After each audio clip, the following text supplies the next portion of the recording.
আমরা আজকে মহানগরটির বিরুদ্ধে সে নির্দেশ আমরা চাপাতে দেওয়ার পালন সংযুক্তভাবে ব্যক্ত রাখবেন জেলা মহিলা বেগম খালেদা জিয়ার জন্মদিন বাংলাদেশ জাতীয়তাবাদী মহিলা দলের পক্ষ থেকে জানাই একটি কথা বলতে চাই।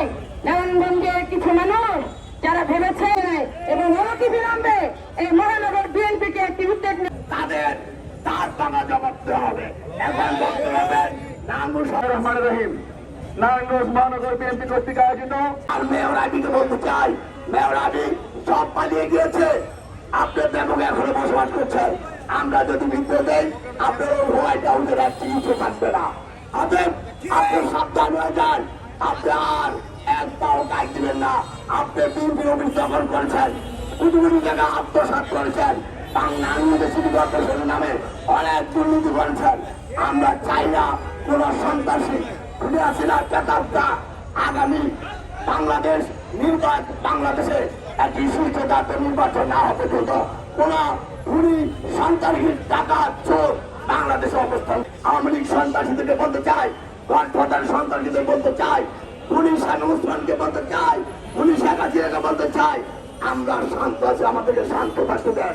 নারায়ণগঞ্জবাসীকে শান্তিতে ঘুমাতে দেন, বাংলাদেশের মানুষের শান্তিতে ঘুমাতে দেন। পার্শ্ববর্তী থেকে খুলে আছি না, আপনারা শান্তি করার চেষ্টা করবেন না, হিন্দু মুসলিম দাঙ্গা লাগানোর চেষ্টা করবেন না।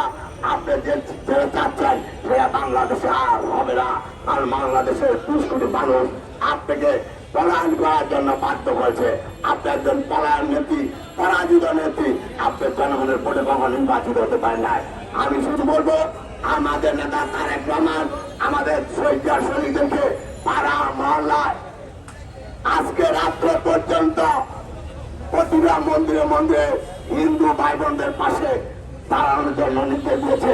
আপনাদেরকে বলতে হয়, আপনারা পাড়া পাড়া মহল্লায় হিন্দু মন্দির এবং হিন্দু ভাইদের পাশে থাকবেন। নারায়ণগঞ্জে যে খুনগুলো হয়েছে ৫ তারিখ ৬ তারিখ পর্যন্ত এই আওয়ামী লীগের পেটুয়া বাহিনী মাত্র ৪-৫ গত মাসের ১৫ তারিখ থেকে ৪-৫ তারিখ পর্যন্ত যে খুন গুমগুলি করেছে সেই খুনের হিসাব শেখ হাসিনা, শামীম ওসমান, সেলিম ওসমান, আজমির ওসমান, অয়ন ওসমান এবং আইভি সহ নিজাম সহ ওই কমিশনার মনির সহ বাবু সহ আপনাদেরকে দিতে হবে ইনশাআল্লাহ। আপনারা মনে করেছেন আপনারা বেঁচে গেছেন, হত্যা করে আপনাদের বিরুদ্ধে এখন পর্যন্ত মামলা হয় নাই।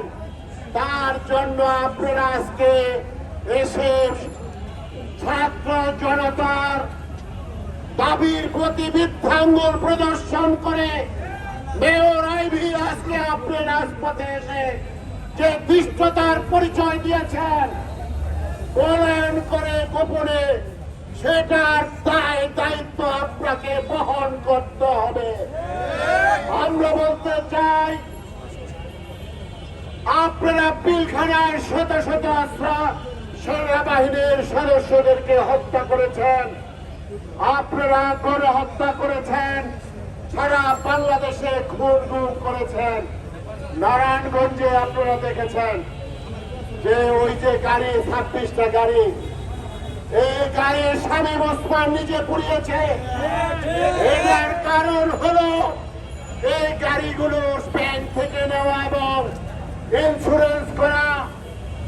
এই গাড়ি পোড়ালে সেই ইন্স্যুরেন্স থেকে নতুন গাড়ির মূল্য পাবে, যার জন্য উনি নিজে পুড়িয়ে ছাত্র জনতার উপরে সেই দায় চাপাতে চেয়েছে।